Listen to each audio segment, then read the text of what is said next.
Good morning sa ating lahat. Andito kami ni Mrs. sa likod bahay lang. Ayan. Nag-i-enjoy siya na namimitas ng bunga ng bayabas namin dito sa likod lang mismo. Oh. Ito yung yung tanim namin na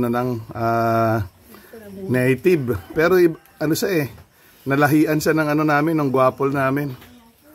Ayan sa lakuyang nag-i-enjoy na ito lang sa likod lang mismo ng ng kusina ng aming outdoor kitchen.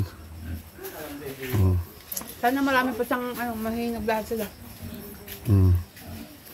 Nasaan na yung niya? Kakatin mo nga, misis, para pakita mo yung loob nung niya.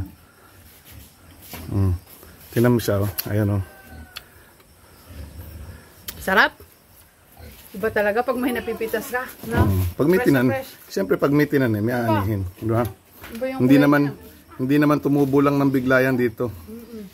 Diba? Wala kang mapipitas nung una tayong magpunta. So meron tayong tatlong variety dito. Yung guwapol, yung malalaking malalaki na bayabas.